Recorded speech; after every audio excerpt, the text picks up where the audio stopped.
Olá, seja muito bem-vindo, muito bem-vinda a esse tempo de reflexão na Palavra de Deus. Em nossa igreja estamos estudando a carta de Paulo aos Colossenses e nessa mensagem nós vamos continuar vendo personagens que Paulo apresenta no final da carta. Estamos aprendendo com eles, que são exemplo e inspiração para nós, para o nosso relacionamento com Cristo. São pessoas do capítulo 4 de Colossenses que levaram a sério a supremacia de Cristo na vida deles e têm muito a nos ensinar. E para falar do personagem de hoje, eu quero te apresentar primeiro um peixe. Um peixe. É um peixe que tem no Brasil, o nome dele é tralhoto. Isso mesmo, tralhoto. Também chamado de quatro olhos. Esse peixe consegue ver embaixo da água e por cima da água ao mesmo tempo. Na verdade, é que ele tem apenas dois olhos e cada olho desse peixe é uma estrutura dupla que se projeta tanto para baixo quanto para cima da linha da água. Esse olho possui duas projeções que dividem a pupila em duas e a superior é adaptada para ver a vista aérea e a parte inferior permite visão aquática. Extraordinário, não é? Enquanto esse peixe nada, ele consegue enxergar o que está submerso, mas também o que está na superfície. Isso ilustra o tipo de visão que você e eu devemos ter como discípulos de Cristo Jesus. E como vemos no personagem que vamos estudar hoje. Nós precisamos enxergar dois mundos. Enquanto passamos por essa vida, precisamos olhar para cima, para o céu e também para baixo, para o mundo ao nosso redor. Focar a nossa visão celestial em Deus, na comunhão com Ele, nas suas promessas, na experiência de ler a palavra e procurarmos obedecer a palavra. Mas também devemos ter um olhar terreno, um olhar submerso, ver as oportunidades de mostrarmos compaixão para pessoas necessitadas, submersas em aflições, crises, pecados e frustrações. Nessas palavras finais de Paulo em Colossenses capítulo 4, das 10 pessoas que ele cita, a 7ª pessoa se chama Lucas e é alguém muito bem conhecido. No versículo 14, Paulo diz assim: Lucas, o médico amado, e Demas enviam saudações. Veja que Lucas é o cristão que vai mostrar para nós que nós devemos cuidar dos outros. Há outras vezes no Novo Testamento que Paulo fala de Lucas, uma delas é em Filemão 23, 24, e ele diz assim que Marcos, Aristarco, Demas e Lucas, cooperadores dele, enviam saudações. E lá em 2 Timóteo 4,11, Paulo diz assim: só Lucas está comigo. Olhando para esses textos e para outros, nós vemos que Lucas é um discípulo amado. Paulo aprecia a sua companhia, a sua presença fiel com ele. Lucas tem grande interesse na formação e desenvolvimento da igreja. Ele é um líder na igreja primitiva. A história de Atos conta que ele se junta a Paulo numa cidade chamada Troade e depois ele passa a acompanhar Paulo nas viagens missionárias. Inclusive, Paulo vai e leva Lucas para a viagem em Jerusalém e depois também para a viagem a Roma, e Lucas continua com ele até o fim. Inclusive, essa viagem de Jerusalém até Roma foi uma viagem muito perigosa, de navio, teve até naufrágio, e Lucas estava com ele e continuou com ele na cidade de Roma, onde Paulo estava preso. É muito interessante que nós imaginemos que Lucas acompanhou Paulo como um médico profissional, que poderia estar cuidando da saúde de Paulo. Em Gálatas 4:13, nós vemos que Paulo possuía uma enfermidade. Ele diz assim: como sabem, foi por causa de uma doença que preguei o evangelho pela primeira vez a vocês. Embora a minha doença tenha sido uma provação, vocês não me trataram com desprezo ou desdém, ao contrário, receberam-me como se eu fosse um anjo de Deus, como o próprio Cristo Jesus. Nós sabemos que Paulo tinha um espinho na carne, ele diz isso aos Coríntios. É possível que esse espinho na carne fosse a sua doença que o atormentava. Então esse colaborador, chamado de médico e chamado de amado, era quem cuidava dele. Lucas é um médico amado. Ele é chamado de amado também junto com Tíquico e com Epáfras, e é possível que isso se refira a essa amizade próxima e íntima que tinha com Paulo, ao fato dele ser uma fonte de encorajamento para Paulo, e que o seu trabalho dedicado e sacrificial era em favor do apóstolo algo digno de elogio. Então é o cuidador do apóstolo, alguém que cuidava do corpo e da alma do apóstolo Paulo. Lucas era um verdadeiro peixe tralhoto. Ele viveu nessa vida olhando para o céu, olhando para Cristo, mas também olhando para as necessidades ao seu redor. Você sabia que Lucas é responsável por escrever 25% do Novo Testamento? Isso mesmo. Se você dividir o Novo Testamento em 4 partes, uma delas inteirinha foi Lucas que escreveu, contando a vida de Jesus Cristo e contando o início da igreja e a expansão do cristianismo no mundo. Tem uma característica presente na obra de Lucas e você deve imaginar qual é? Exatamente essa compaixão de cuidar do outro que Lucas tinha está muito presente nas suas obras. Jesus, no Evangelho de Lucas, é apresentado como alguém profundamente preocupado com os desfavorecidos, com os explorados e com os marginalizados. Lucas conta que Jesus exorcizou o demônio das pessoas que estavam sendo degradadas e sofriam. Lucas conta que Jesus curou a sogra de Pedro e multidões de enfermos. Em Lucas vemos que Jesus atendia as pessoas que o procuravam, mesmo quando ele estava cansado, com sono.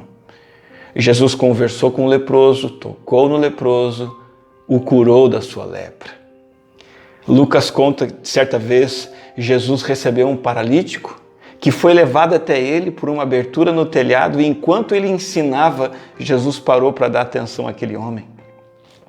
Lucas conta que Jesus foi jantar com Levi e com muitos outros cobradores de impostos, homens que eram abominados pelo povo judeu. Jesus curou um homem com uma mão atrofiada, ressuscitou o filho único de uma pobre viúva, aceitou que uma mulher pecadora, desprezada pela sociedade, se aproximasse dele, molhasse os seus pés com lágrimas, enxugasse com cabelos, expressão de devoção.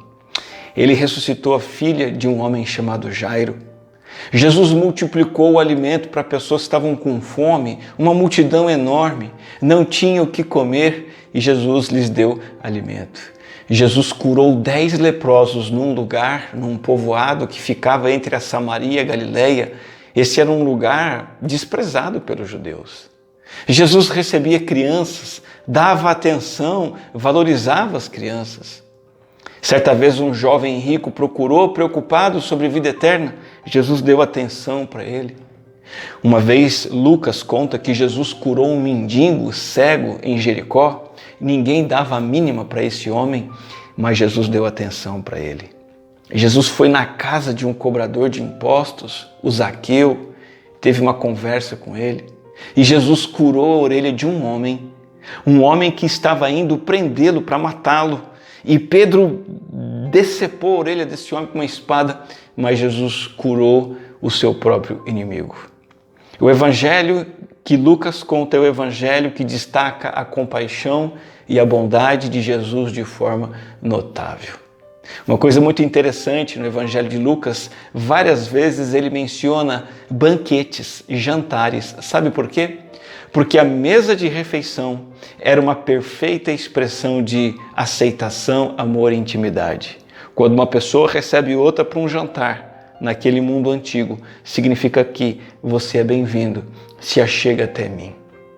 E na obra de Atos, no livro de Atos, Lucas também conta que as boas novas alcançam os desfavorecidos, os repudiados, os samaritanos, povo tão odiado pelos judeus, as mulheres que eram consideradas uma classe inferior, os explorados da sociedade, os oficiais romanos que eram abominados pelos judeus, gente imoral, são pessoas que o evangelho vai alcançar e acolher no livro de Atos. A ampla dimensão, o amplo tamanho da misericórdia de Deus se reflete nisso, no alcance e no acolhimento de todos que a essa misericórdia respondiam positivamente com fé. Eu queria que você pensasse que, ao olhar para Lucas, chamado de médico amado, e para aquilo que ele escreveu, nós podemos aprender duas lições muito preciosas para a nossa vida. E a primeira lição é justamente essa: cuide integralmente de quem precisa. Sejam pessoas próximas a você, sejam pessoas distantes. Cuidar integralmente significa cuidar por inteiro, por completo. Cuidado físico, mental, emocional, espiritual. Em primeiro lugar, cuide da alma das pessoas que estão ao seu redor. Você pode influenciar essas pessoas, inspirando-as, sendo você um exemplo de perseverança na fé. Você pode ser um cristão que anda perto dos seus irmãos na fé e que se aproxima principalmente daqueles que estão em necessidade. E você pode trabalhar e lutar pelas causas de Cristo, da igreja, ganhando almas para Cristo, fortalecendo pessoas da caminhada com Jesus, exercendo mutualidade, servindo a igreja, adorando a Deus junto com o povo de Deus, e assim você está cuidando também das pessoas que estão ao seu redor. Você pode chorar com quem chora, orar por pessoas necessitadas e também, muito importante, orar junto com elas. Cuide da alma das pessoas ao seu redor, mas cuide também da saúde dessas pessoas. E quando falo saúde, eu falo de toda a parte física, material, financeira. Ajude quem está necessitado ao seu redor. Sabe, o Evangelho foi confundido em tempos recentes. O Evangelho para muitos hoje é uma técnica de desenvolvimento pessoal. É uma filosofia, uma ciência de autoajuda, em que eu posso obter sucesso se eu seguir o Evangelho.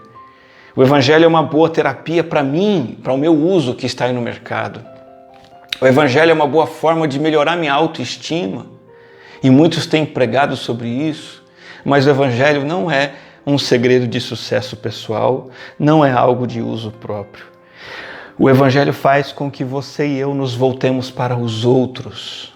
O verdadeiro discípulo de Jesus Cristo é aquele que então deixa de olhar para si, deixa de viver para si, deixa de ser obcecado consigo mesmo, de idolatrar a si mesmo e começa a sentir empatia pelos outros.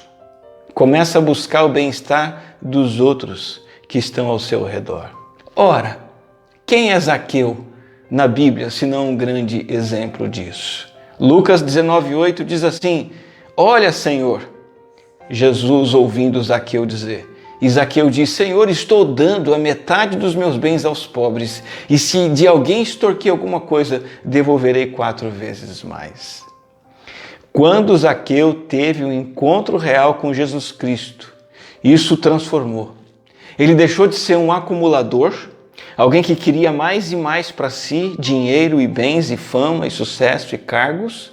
Ele deixa de ser um acumulador para se transformar num doador. Ele devolve o que roubou, restitui 4 vezes mais e entrega parte importante do que ele tinha para ajudar os necessitados. O Evangelho transforma acumuladores, pessoas que acumulam para si, transforma essas pessoas em doadores, pessoas que repartem o que têm com outros. Deixa eu dar um exemplo recente disso. O Dr. Gary Smalley, já falecido, foi um famoso escritor cristão, autor de livros que são best-seller até hoje. Gary Smalley não foi um milionário, mas ele tinha muitos recursos. E ele tinha também um hobby. Gary Smalley gostava de visitar supermercados grandes na sua cidade e ele ficava andando pelos corredores do supermercado procurando alguém para abençoar.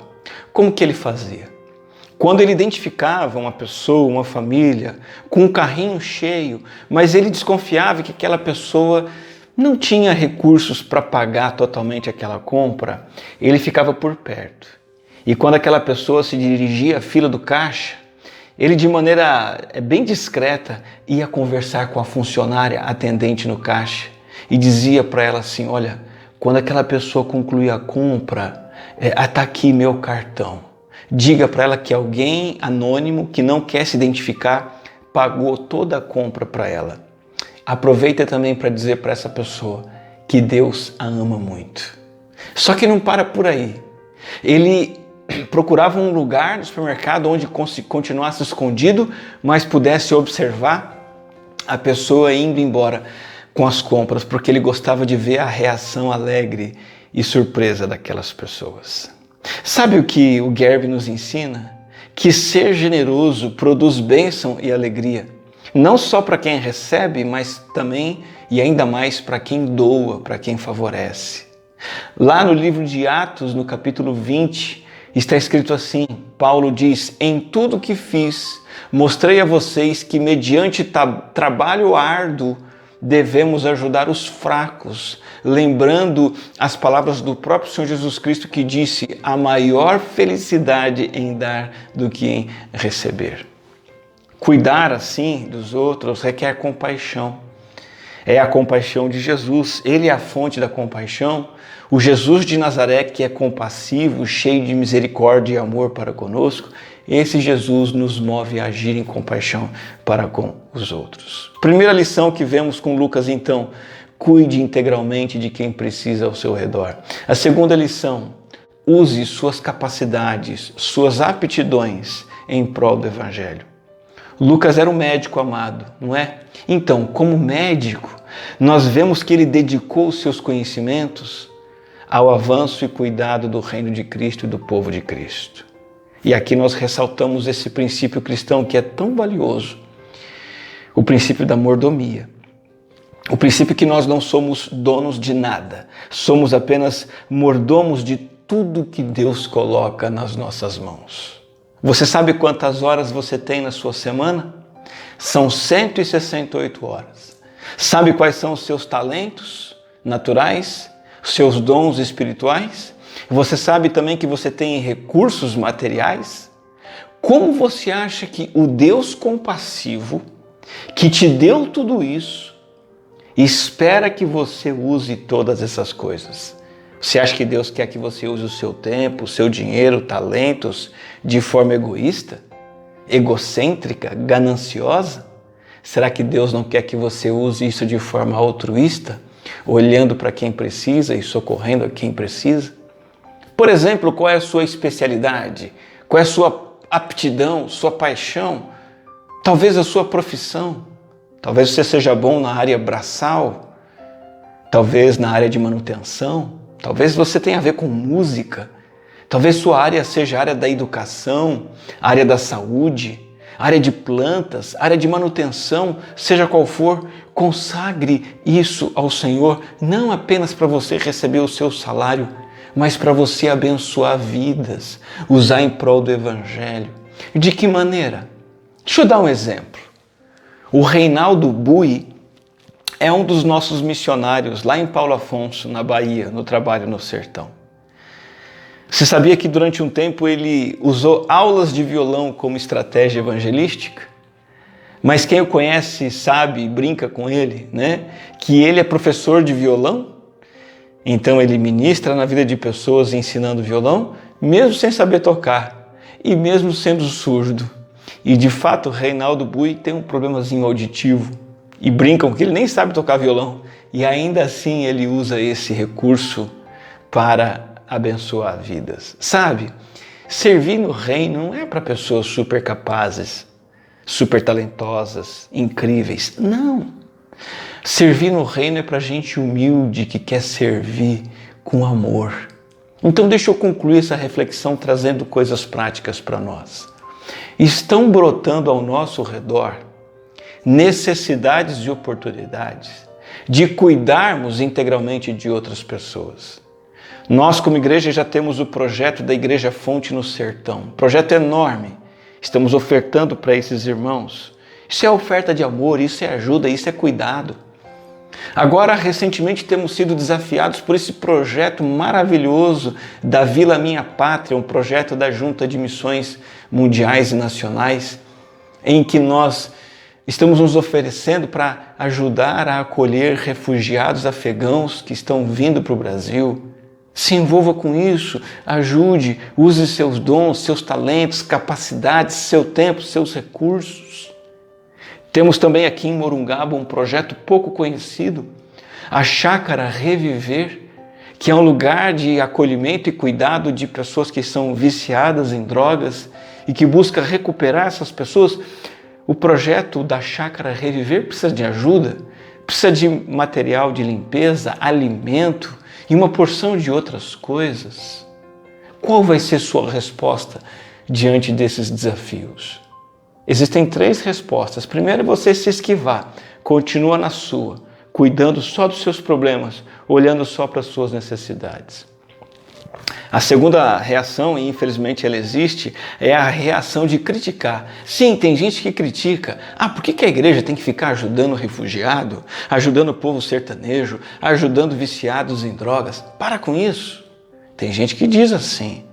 Mas a reação que Jesus espera de você é a reação de amar e socorrer, como Lucas, o médico amado, fazia. Mas tem outro desafio prático para nós. Enquanto você olha para os necessitados ao seu redor, não se esqueça de viver de maneira compassiva e cuidadora com as pessoas que estão ao seu redor. Na verdade, precisamos começar exercendo compaixão por quem está perto de nós. Porque compaixão, mais do que uma obra de caridade que nós fazemos, tem que ser um estilo de vida. Se você é casado, é para com seu cônjuge que você precisa exercer compaixão no dia a dia. E, inclusive, é importante dizer que é o nosso cônjuge que muitas vezes nós acabamos desenvolvendo uma atitude de reprovação, de crítica, de disputa, de cobrança, acabamos sendo rudes e duros com a pessoa com quem nos casamos. Peça a Jesus Cristo que você tenha um olhar compassivo para com o seu cônjuge. E decida ter atitudes compassivas, palavras compassivas, ações compassivas de cuidado. Dentro da sua família, talvez você não tenha apenas cônjuge, tenha filhos. Muitas vezes filhos estão sofrendo em silêncio, não estão tendo a necessária compaixão, presença, apoio e companhia dos pais. Cada vez mais filhos estão sendo entregues aí aos seus celulares, aos programas de televisão. Recentemente eu li poemas, o poema que chama Eu Sou, e que nós usamos com alunos dos 9º anos nas escolas. Meu amigo, minha amiga, irmão, irmã, lendo esses poemas, a gente fica sensibilizado e até chora, porque ali eles colocam a lacuna na vida deles da ausência do pai, a ausência da mãe. Às vezes é por causa de morte, mas muitos é por causa do divórcio. É um pai que se afasta, uma mãe distante que abandona. Isso não pode acontecer numa família em que há discípulos do Senhor Jesus Cristo. Precisamos exercer compaixão em primeiro lugar pelas pessoas que estão próximas de nós. Não somente o cônjuge, filhos, mas demais familiares que você tem em casa, avô, avó, tio, tia, outros parentes. Importe-se com eles também, porque compaixão precisa ser um estilo de vida. Minha palavra final: permita que o Espírito Santo inspire você a ter sentimentos de compaixão e atitudes de cuidado pelos outros. E que você se torne um peixe tralhoto e que você viva assim, com olhos focados nas coisas espirituais, em Deus, na comunhão com Deus, na promessa celestial, mas com olhos bem abertos para o que está submerso. Os problemas das pessoas ao seu redor, suas crises, suas dores, seus choros. O Senhor quer que você olhe para isso também. Vamos ter uma palavra de oração. Senhor Jesus Cristo, obrigado por olhar para nós e olhar com compaixão e perdoar os nossos pecados e cuidar de nós, nos alimentar e nos sustentar. Isso pelo seu amor e graça, pela sua bondade, não pelo nosso mérito. E recebendo o teu amor, Senhor, nós queremos expandir e expressar esse amor aos outros. Nos ajuda a termos esse olhar compassivo e atitudes cuidadoras para com as pessoas que estão ao nosso redor e as necessidades que estão surgindo, em nome de Jesus. Amém. Que Deus abençoe sua vida.